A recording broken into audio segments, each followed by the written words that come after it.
I'm Amanda Knox, and you're listening to Hard Knocks.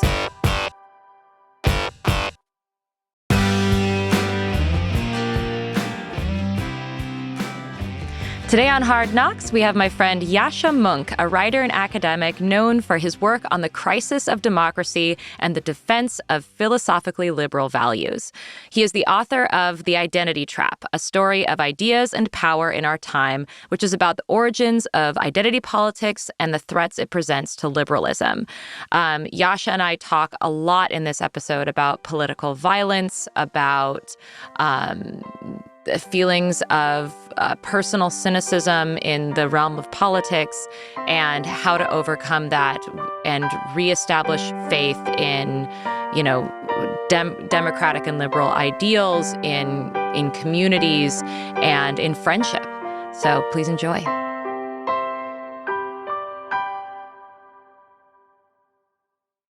Welcome to Hard Knocks, Yascha. It's so great to see you. When did we last see each other? When were you here? I think perhaps about 18 months ago or something like that. Okay. It was a different world back then.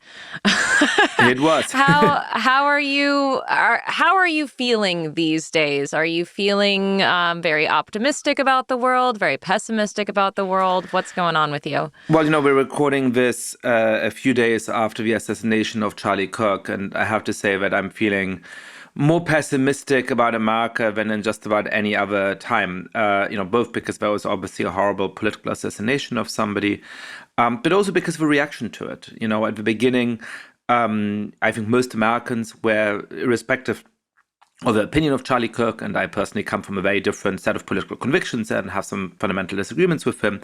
I think most Americans were deeply saddened and shocked by that assassination. And I think that's what a lot of responsible politicians expressed, from Spencer Cox, the Republican governor of Utah, to Bernie Sanders. But the sort of hell machine of social media very quickly allowed everybody to scurry back into their political corners and to find new reasons for why, they are saints and wonderful, peaceable people, and the people on the other side are really evil and they just want to go after us. And, that's sort of the top of the justificatory spiral of violence. Political violence doesn't start with saying the other people are so terrible, they're not really human, you can do what you want to them. That's very hard to get people to believe. It starts with the other people are a danger for us, and we're just defending ourselves. But to defend ourselves, we need to engage in this political violence. And I felt that more people at a more mass scale have embraced some version of that justification for why to hate and perhaps to use violence against the other side over the last days than I remember seeing at any previous point in American society. Yeah.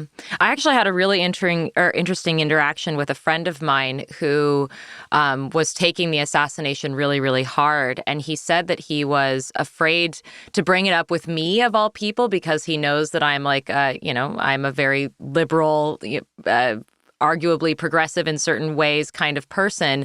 And he was like, I was afraid that you were going to be one of those people that was pro the assassination. And I was like, honey, my whole stance is murder is bad.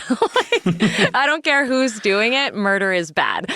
So you're okay. But I think it did inspire for me that this wasn't just, an isolated thing that people are concerned about. Like, even just between friends, between family members, people are concerned that there are people out there that they are in relationships with who are pro-murder. And I think that you're right that this has to be traced back to a different kind of ideology, because we don't assume that everyone around us is a psychopath, but to have convinced themselves that these things are okay. And I mean, I think we're right that we're seeing, a rise. Like, is it true that we're seeing a rise in political violence, or does it just seem like it's more visible? I mean, I'm thinking just in the past year, there's the attempted assassination of President Trump. There's Luigi Mangione. There's There's the gunman who shot down the couple outside of the Jewish Museum in Washington. There's the Democratic lawmakers who were shot in Minnesota. There's the gunman who murdered 4 people at the National Football League headquarters, the mass shooter at the Catholic Church, and now we have the assassination of Charlie Kirk. Like, is political violence on the rise? Or is it just more visible? I think so. And what's striking in that list you just read is that the targets of that political violence are very, very different from each other, have very, very different ideologies. And I know the least popular thing you can say right now is that this is a problem that exists, not just on both sides of the political spectrum, but on all sides of the political spectrum. And that's the one thing that people really don't want to hear. They want to say, no, whatever problems we may have on our side, the other side is so much worse. And, you had a very dangerous expression of that on the political right in the last days. Elon Musk repeatedly tweeting things along the lines of, if we don't defend ourselves, they're going to kill us all and things like that. I mean, really very scary rhetoric. People saying that, on the right, that the problem of political violence comes exclusively from the left. There's also people on the left who say, no, the problem comes exclusively from the right. And when you look at that list, I think it's quite clear that we live in a deeply polarized moment in which every person can find some excuse for why something is of such existential importance, for why the other side is supposedly so dangerous that it justifies us in exercising political violence. And I agree with what Bernie Sanders said this week, and I don't always agree with him, that actually political violence is an act of political cowardice. That you resort to political violence when you've given up hope and actually being able to do what you should in a democracy, which is to persuade your fellow citizens of your point of view through your speech and at elections. And we have to hold on to that. Now, there's been past periods in American history where you had outbursts of that kind of violence. In the 1960s, you had the assassination of John F. Kennedy, of Martin Luther King, of Bobby Kennedy, of many other people as well. So I think that this is always a lurking danger, that we go through a period where violence feels out of control, and when one act of violence seems to justify and normalize the next act of violence, where that justificatory logic I was talking about earlier becomes so present. Look at what they did to our person. Perhaps we should do the same to them. But I do think that since the 1960s, we are now in the most perilous moment in terms of the frequency of these kind of attacks, in terms of how profile they are, in terms of how much they mobilize mass emotion and mass opinion, and how much that is directed, against our perceived political enemies. One thing that I'm struggling with is I'm not so much. I hear you that it's very, very scary that in the aftermath of, these assassination attempts, that these killings, that there are people who take to social media to celebrate it, right? Like that's a level of concern that I have because, even with the Luigi Mangione of it all and everyone just completely fetishizing him and going and buying all the Luigi hats, I thought that was stupid and troubling as well, because it's no longer just we no longer are saying, oh, here's just this person who's mentally ill, who is politically motivated but in their own sort of mental illness. No, we see that that kind of thing being celebrated and fetishized. So there's that issue of it. But I think the thing that I'm really concerned about is this sense of fatalism, that a lot of people who are not inspired by the violence per se and are not jazzed up about it or not celebrating it on social media are nevertheless taking this position of, well, I don't celebrate the violence, but it seems kind of inevitable that there's no way to fix democracy, and it just all needs, I've had the most sane people I know start saying things like, well, maybe it does all need to burn down. And there's this sort of fatalist feeling. Have you been hearing the same kind of thing, and how do you respond to that? Yeah, I think that there's a kind of bravado at the moment in a version of like LMFAO, nothing matters, in being cynical, in saying, look, and for reasons that I understand, it's very easy to be cynical about American politics at the moment. And I'm very concerned about this administration, the way that it's attacking some very, very basic democratic rules and norms in this country. But I think it's sort of tempting to say, therefore, having any form of humanity, any form of restraint, any sticking within norms of our own is just a sucker's game, right? If they over there aren't sticking to those norms, why should we? I was somehow very struck a little while ago, and I don't know why it struck me so much, because you see a lot of crazy things on the New York subway, let me tell you. But this particular thing struck me, which is a woman wearing a baseball cap that said, "I don't give a fuck." And something about that baseball cap seemed to me to encapsulate this political moment. And it sort of ranges from the literal, I'm cynical, I don't care, nothing matters to me, to actually that cynicism becomes the kind of shield and the excuse to engage in the worst angels of our nature. Look, I think that politics is a civilizational mission. What I mean by that is something quite specific. In our evolutionary history, we often learn to be very cooperative. We're a much more cooperative species as humans than chimpanzees, for example. We're much more able to collaborate. This is what our success is based on. But mostly that collaboration comes within our own in-group, right? It is within our band, our village, our tribe that we collaborate. And the moment you come from outside, we often were at war with those groups. There doesn't have to be a big ethnic difference between those, right? If you go back to a lot of early societies, there's no real ethnic differences between my band of people and your band of people over there. We may have split up, 75 years ago. But that hatred of the other, that ability to inflict violence on the other, is a big part of our nature. And I see the project of any civilized society, and in particular a multi-ethnic nation like the United States, to keep that potential of violence in check.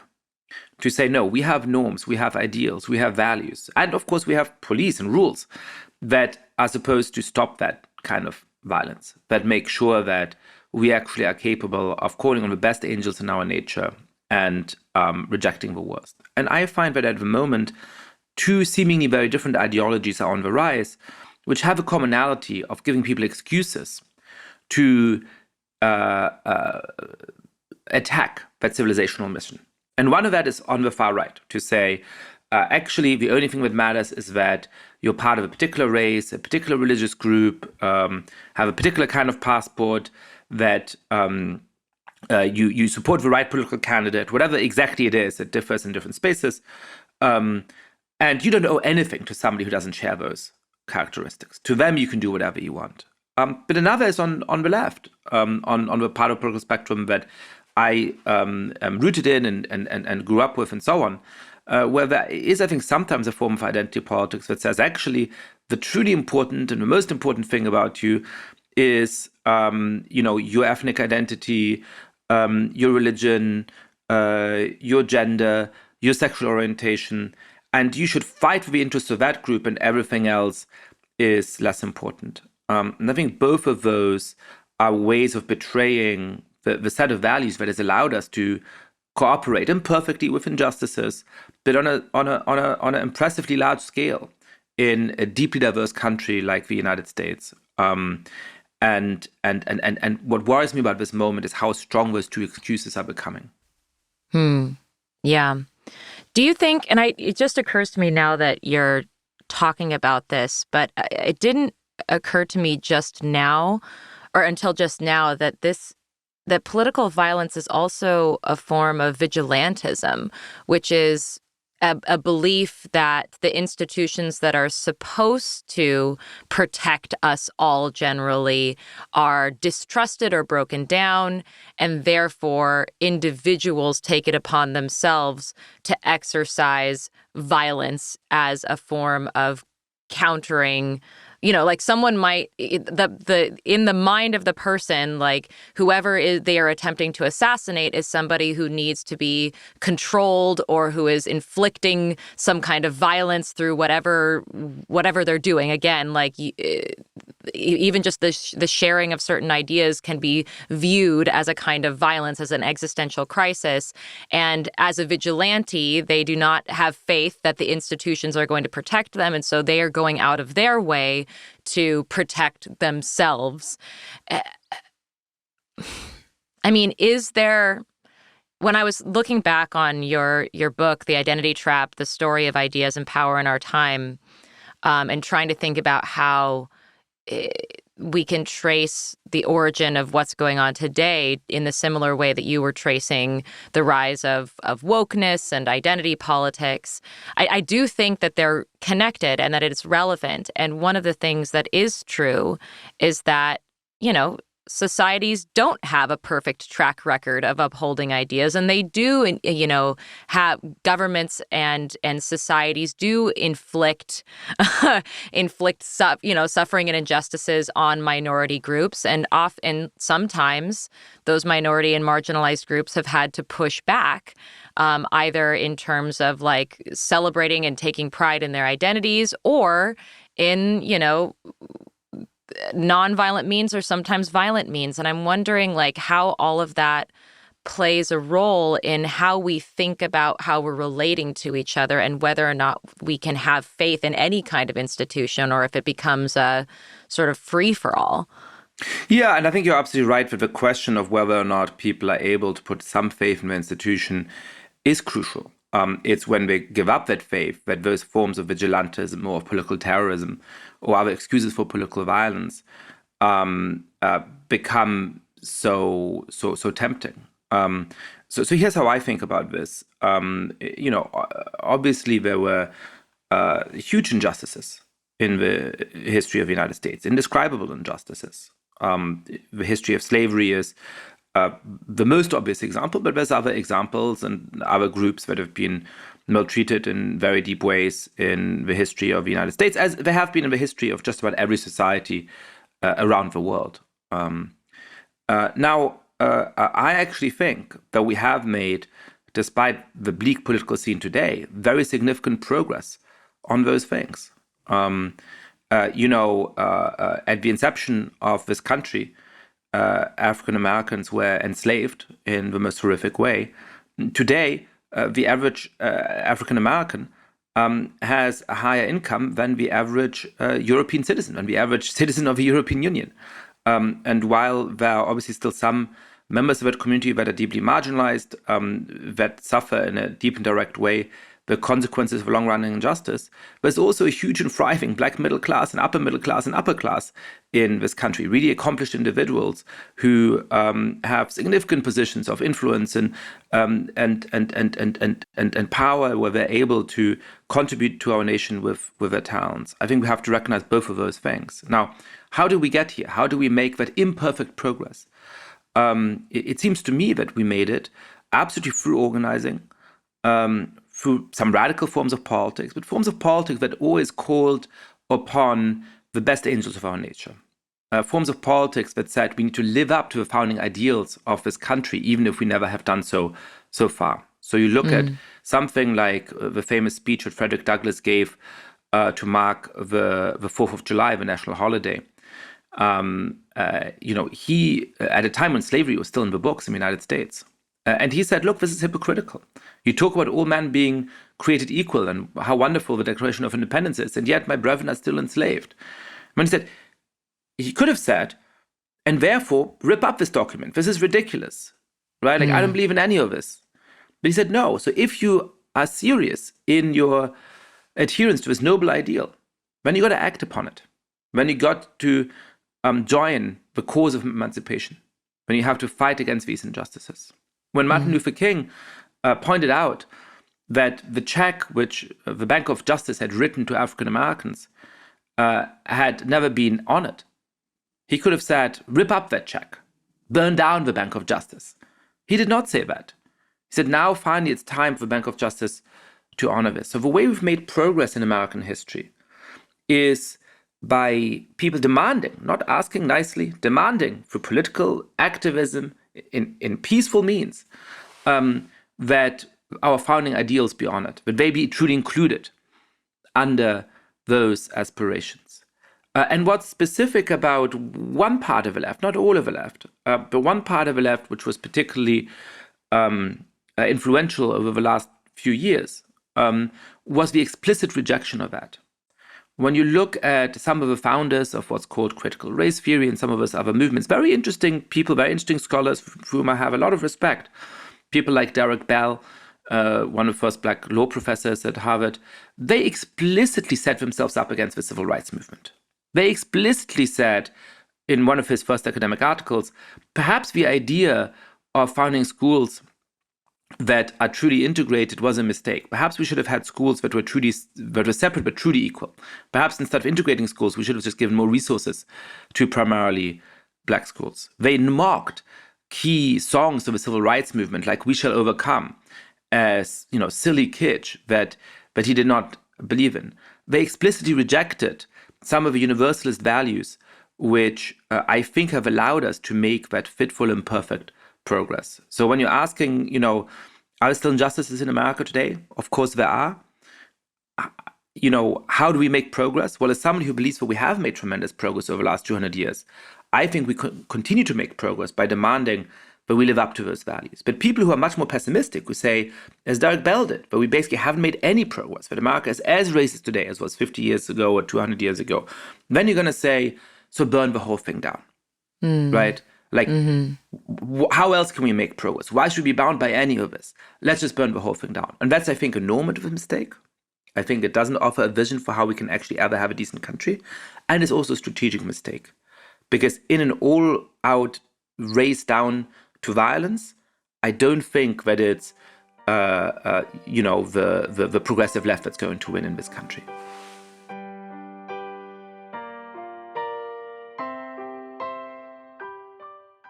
Resilience isn't free. I mean, technically it is, but ad-free resilience? That's a few bucks a month. Subscribe at amandaknox.substack.com for ad-free episodes of Hard Knocks, plus bonus episodes and essays that help you turn adversity into insight and navigate the chaos of life with a little more clarity. Because sometimes all you need is a little insight, and someone who's already face-planted in the mud to talk you through it.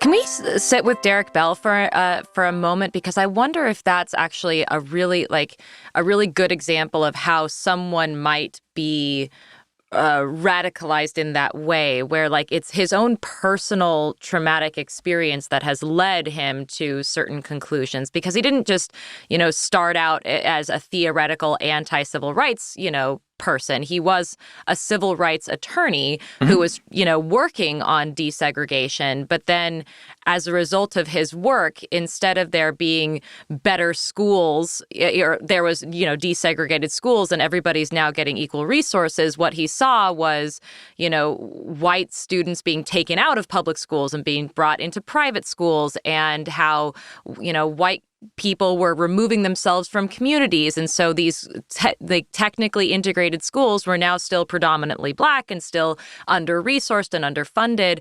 And so, it's not coming from just a crazy ideological stance. He was met with a great disillusionment that his great work that he spent years and years of his life doing to desegregate education did not lead to the result that was intended.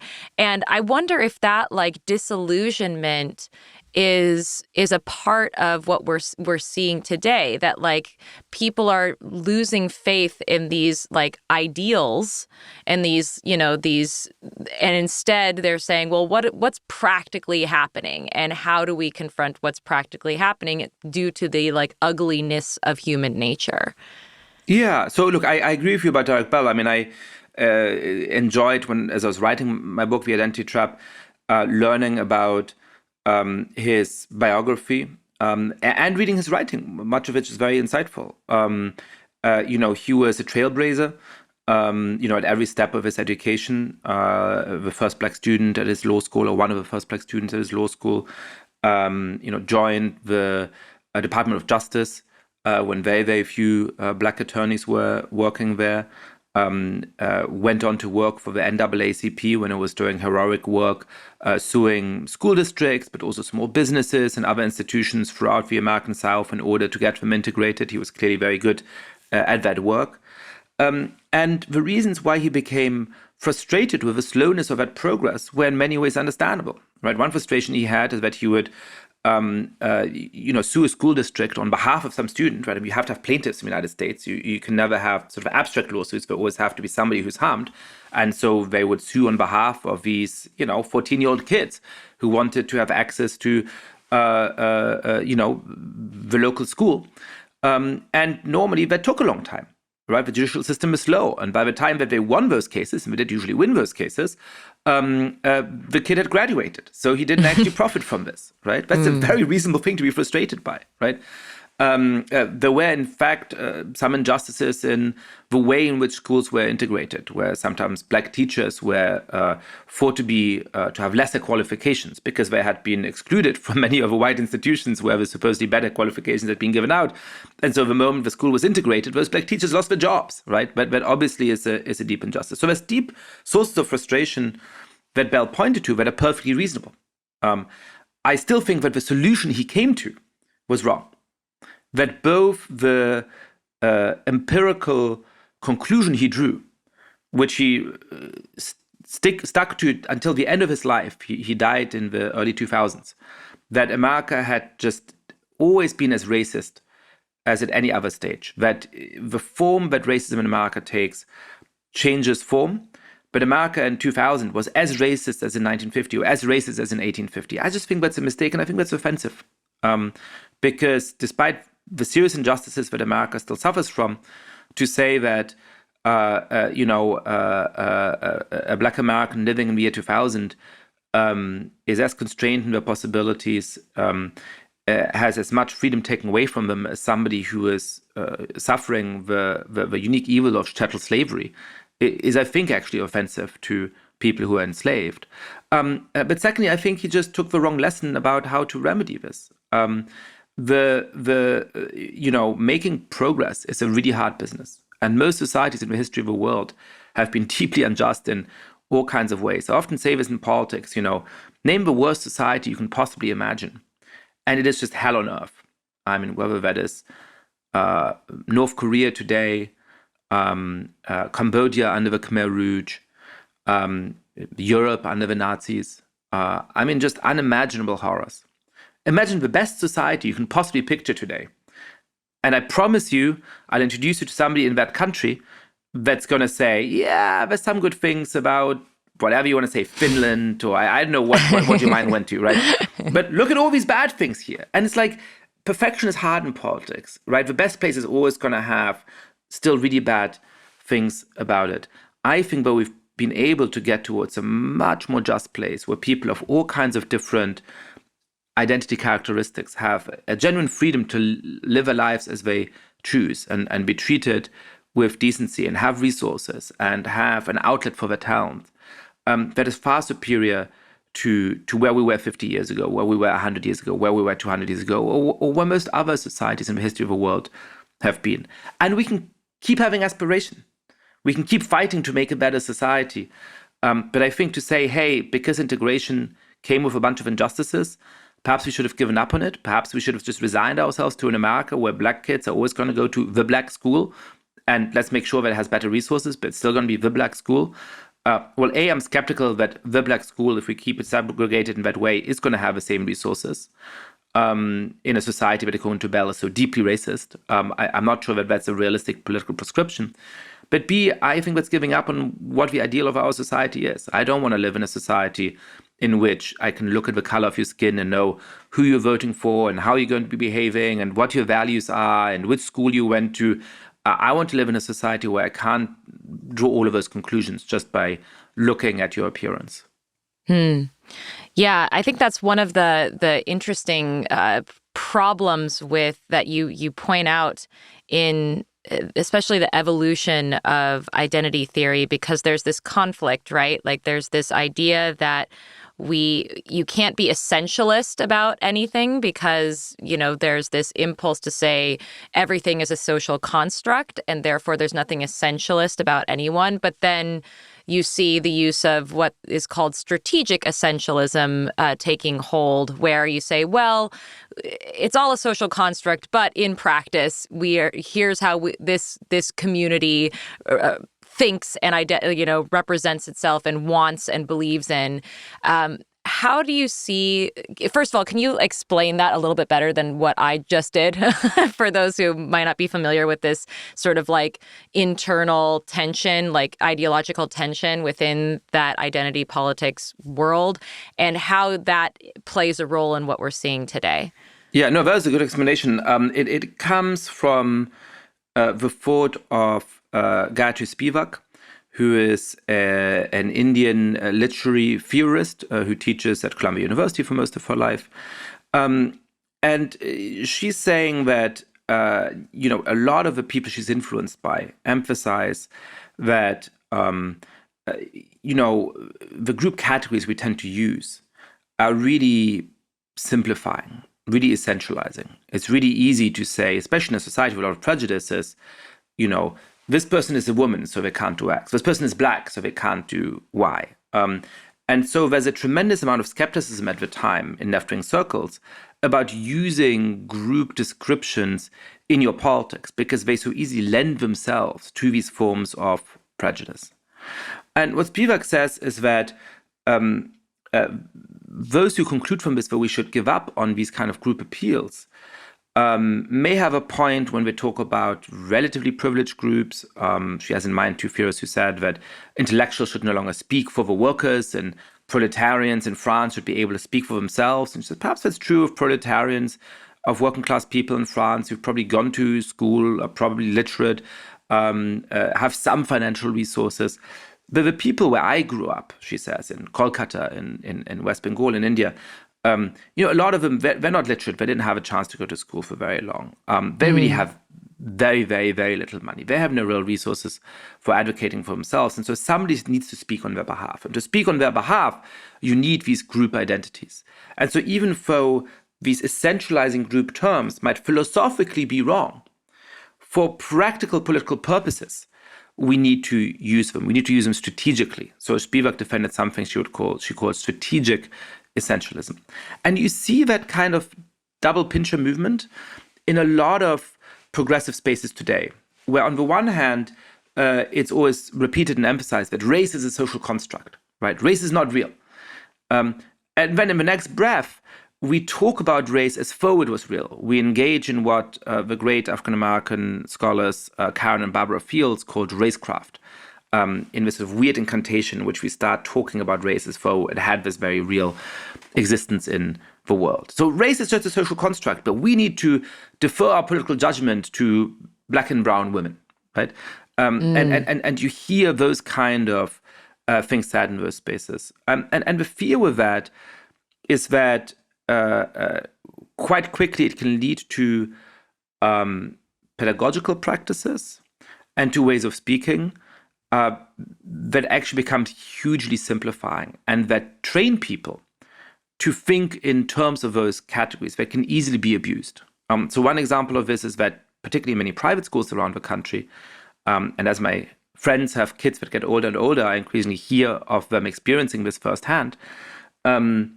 Teachers often split very young kids up into affinity groups. So 8-year-olds, 7-year-olds, 6-year-olds are split into different groups, depending on whether they're of African-American ancestry, Latino, Asian American, or white. And then they're told in these groups, the most important thing about you is that you're black, or that you're Latino, that you're Asian American. And the idea is that that's going to allow them to then fight against injustice in some kind of way. But I worry that this is teaching 6, 7, 8-year-old kids the opposite of what I think progressive educators would have taught when we were young, Amanda, which is, you shouldn't choose your friends on the basis of the color of their skin. You shouldn't think that the most important thing about you is your background. You should play together and become friends together. What's more important is that the five of you are interested in soccer, and the five of you are interested in ballet, and the five of you are interested in whatever, and bond over that, right? That's more important than what the color of your skin is. And I think that these pedagogical practices go against that, and I particularly worry about what happens to the white kids in those groups. Not because they might be uncomfortable. They might be uncomfortable. I think that's fine. Sometimes as part of your education, you're uncomfortable. I don't worry that much about that. But because that evolutionary instinct I talked about earlier is going to kick in. If you tell every one of these groups, the most important thing about you is your identity. And when you tell these white kids you should feel really bad about being white and what privilege you have and all of the injustices in American history, some of them may become anti-racist, fighting against all of these privileges. Many more of them, I think, are going to say, all right, well, let's band together. If all these other kids are banding together, we'll band together and we'll fight for the interests of white kids. And that is not the thing you want to inspire. I mean, does that, it's interesting because you talk about how you call it the identity synthesis. Others would call it the identity politics, is like the yin to the populist, racist agenda on the other side, that they're two sides of the same coin. And what is the way out of that then? If those are just two expressions of the same thing, and even if they are grounded in, good intentions, the ultimate outcome is actually backfiring. And how do you avoid arriving at the place of cynicism and thinking that these broader humanistic goals are naive? Like, how do you avoid that? How do you regain faith in humanistic ideals? Yeah. So first of all, I think you're absolutely right to say that one is the yin to the other's yang. That it can feel as though these form of right-wing ethno-nationalism and these particular forms of left-wing identity politics are enemies, that they're opposed to each other. And often in politics they are. The politician who believes in one, politician who believes in the other, probably don't like each other. But I think in practice, they actually help to inspire each other. It was in part Donald Trump's victory in 2016, which made it so tempting for big parts of the left to say, this country is fundamentally rotten and nothing about it is redeemable, and we should just fully embrace all of these most extreme quote-unquote woke practices. We should force these affinity groups on 7-year-olds. We can't criticize any of these ideas. But then in turn, it was the dominance that those ideas came to have around 2020, which led to a lot of people getting alienated from the left. A lot of people witnessing unjust cancellations in the news, but also in their own particular social milieus, in the local communities, in the high schools, in artistic communities. I mean, I have a friend of a friend who was hounded out of a pottery MFA program over this stuff. I mean, this didn't make the news, right? It didn't make the New York Times. I mean, this stuff was all over the country. But also in terms of some of the genuine policy mistakes that were made as a result. The CDC at one point adopted a strategy for how to distribute vaccines, which was, according to its own calculations, likely to kill more Americans because it would avoid prioritizing older Americans who were disproportionately white. Wow. So this stuff actually mattered, and people saw that. And when you saw, when you look at why Donald Trump was, to my chagrin, able to win a second term in office, why he won in 2024, it's not those old white men who want to go back to the past who voted for him. Some of them may have done as well. But between 2016 and 2024, Donald Trump actually lost support among white voters. And the Democrats actually won support among white voters. It is young people. It is Latinos. It is, to some extent, African Americans and Asian Americans who swung towards Donald Trump in that election. And that's because many of them were deeply disturbed by the influence of these ideas. And so you see that two ideologies which sort of at the abstract level are completely opposed to each other actually reinforce and strengthen each other. And what we need to do is to get out of the spiral. And unfortunately, everything the Trump administration has so far done, rather than correcting the spiral, is just yet another, even more radical swing of a pendulum back in the other direction. Now, how do we oppose that? Well, by talking about the things we've been talking about in this conversation, by recognizing that the world is imperfect and it's very hard to expect perfection from it, but that actually it is a much better place than we sometimes want to recognize. That there are injustices in the United States, but there's also things that are going right. That we are creating a lot of opportunities for a lot of people to lead decent lives. That despite the political violence I'm very worried about, for now, we still have a nation of over 300 million people of wildly different backgrounds, religions, convictions, aspirations, living for the most part peacefully with each other. That the default when you encounter a stranger at the grocery store or at your kids' baseball games is still some amount of grace for each other, some amount of expectation that you can trust your fellow citizens.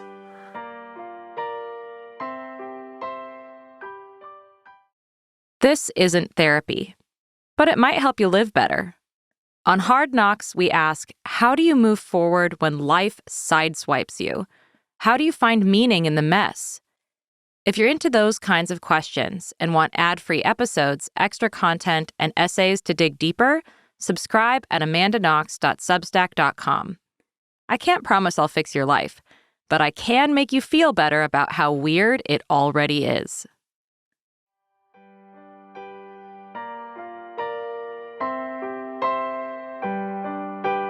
Yeah, that's where that's where technology and social media plays a role, because I do think that as much as we want, as much as there is this, and I'm very pro this as well. I'm pro transparency. I think it's better if we have access to see things. But I think one of the consequences of these technologies is that there is, I think one of your writers recently on Persuasion called it the slicing and dicing of reality, and that everyone is sort of just it's not that they're being fully transparent, it's that they are cherry picking reality and presenting it in a kind of light so that people don't have better access to reality, they have access to alternative realities.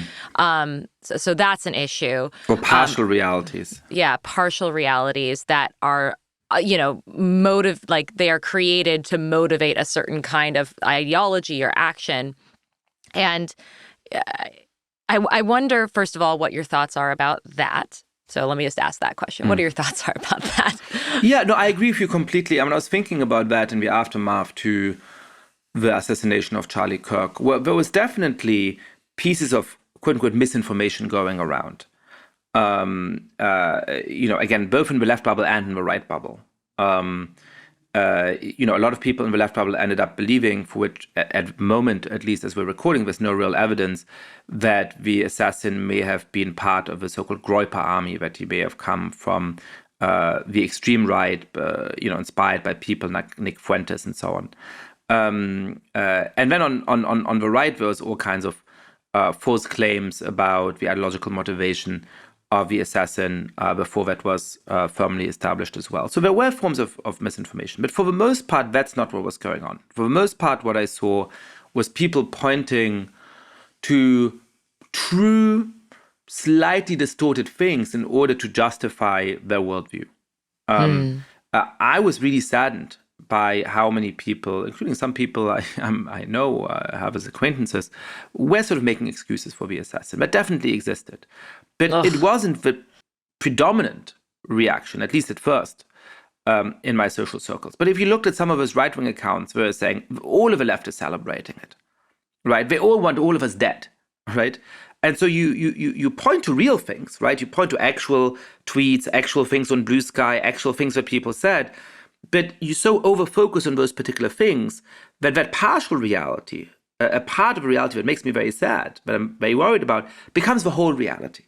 And you see the same on the other way around, right?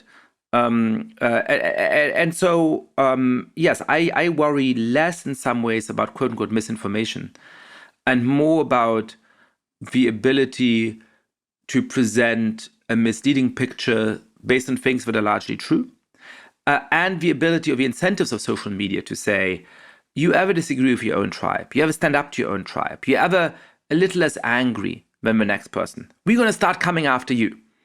I thought it was very interesting that some really prominent commentators on the center left, like Ezra Klein, ended up being the main targets of this anger on the left because people felt that they had somehow been, overly gracious in how they described Charlie Kirk or something like that. So, there's these very powerful mechanisms for reining you in and for saying you got to remain part of a team.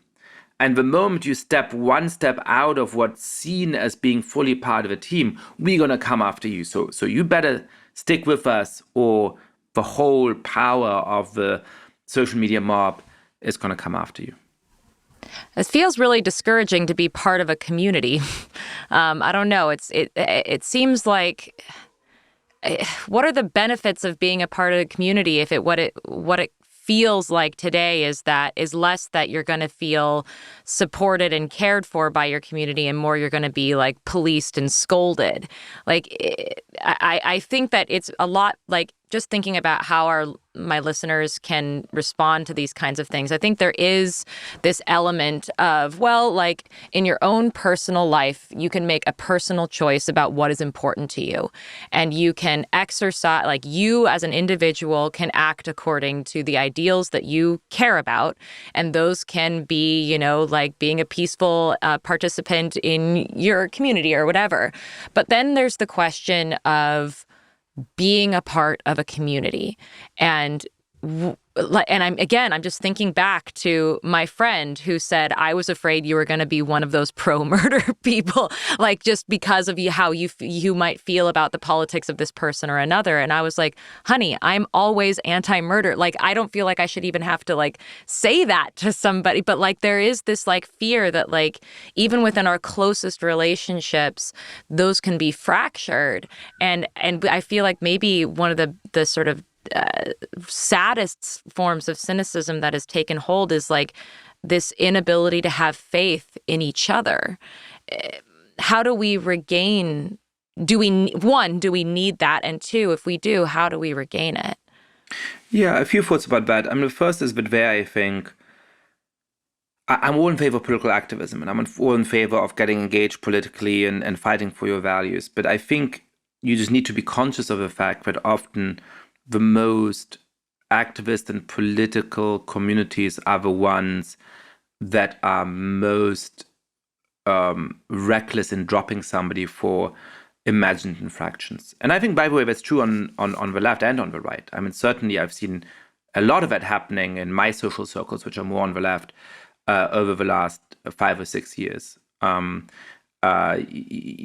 People supposedly having said something that perhaps they didn't say, people perhaps saying something that was a little bit unfortunate, but they didn't mean harm by it. They simply expressed themselves infelicitously, just being cast out of their communities. But of course, that exists on the right. If you're a conservative who's been part of a conservative movement for 40 years and you say something negative about Donald Trump, it's not going to be a pleasant experience for you. So the strange thing about this moment is that, if I tweet something and I have 10,000 angry tweets or emails about me from the right, and that's happened to me in the past, that's a little bit scary, given that you don't know what nuts are out there who might want to act on their rage in the ways we now sometimes see in American life. But it's actually not that scary because nobody's going to stop being friends with me because of that, because my friends aren't that part of a political circle. But if I say something that upsets even 50 people on my side of the political spectrum, they come after me and says, Yascha is a bad person because of what he said, or because he doesn't share this view, or, they start claiming that you are some kind of ist in some terrible way, right? That's really scary because you suddenly think, oh my God, my community might expel me. So that's the strange thing about this moment, that you're more afraid sometimes of your own community in those ways when it comes to being cancelled than of communities that you're not a part. So that I think is a worrying thing about this moment. one answer to this is to have more real friendships, more in-person community, to avoid people who are overly ideological. If your friend or if a new acquaintance tells you about how they used to be friends of so-and-so, but then they tweeted this and that was unacceptable to them and they dropped them, and they used to be friends of so-and-so, but then, they didn't agree with them on topic X, and that means that they're a bad person, so they dropped them. Don't be friends with that person. I don't mean expel them. I don't mean treat them terribly, but don't invest in that friendship because they're going to drop you. What makes you think that you're going to be different? You think you're always going to have a quote-unquote perfect view? You think you're always going to agree with this person? Search for people for who human connection is more important than political purity, and who recognize that you can be a good person. You can have two good people in a friendship and have some disagreements about politics. That reasonable people come to different views about hard issues about the world without therefore losing their moral status. And that's going to make you a lot less afraid. So I think if you think about your friends and you think a lot of them, you're really worried how they'll react if you express some view that they disagree with, then you should rethink your priorities in life, because that's not what true friendship should look like. Yeah. And then I guess my only thought, I 100% agree with that, because obviously that's not a true friendship if a person is just going to, if you disagree about one political thing, it's going to end a friendship. At the same time, though, how do we, I'm just thinking about, family members or friends I might have political disagreements with. And I often am worried about, especially my younger friends and, familial relationships who, I want them to know that it's even if I feel like they are radicalizing and they're, moving in that direction, that it's okay to come back, Of course, that they still belong to people. And how do you do both of those things while protecting yourself from being surrounded by people and being interdependent with people who would just drop you based upon a political idea, and yet still being there for someone just in case, so that they don't become the next, person who's trying to assassinate someone, right? Right. No, I didn't mean to say that you should drop them because they might drop you at some point. And there's going to be some deep relationships you have in your life with people who have very different attitudes to the world than you, but who you value deeply. And that's part of having that grace. And I certainly have friends in my life with very different political views. And sometimes some of those friendships are ones where you can talk about politics and respectfully try to understand those differences. Some of us are friendships where, you both have a grace to realize perhaps let's not talk too much about politics, because that's just going to get us into hot water pretty quickly. So I certainly don't think, if you have a cousin who's pretty radicalized, stop talking to them. But what I meant earlier is if most of your friendships are like that, if most of your relationships are like that, that's a real warning sign. Then you really have to rethink your life. You really have to think about how to make different friends, right? And that's true for many people. I think many people are in professional circles that also tend to be very ideological. And it's very easy to end up with more people who are professional acquaintances than real friends, spending a lot of time with people who they sort of feel like friends, but really they're just kind of part of the same professional circle. And when those two things are true, you can find yourself without friends very quickly. You can find yourself in a position where one thing you say that's taken out of context, that people exaggerate, and suddenly all those people you thought were your friends might not be returning your calls. And that's, you don't want to live like that. You want to live in a way where you know that you have deep friendships and that friendship can survive deep political disagreements. And you might shout at each other sometimes and say, Amanda, how can you think that? I have a completely different opinion, right? That's fine.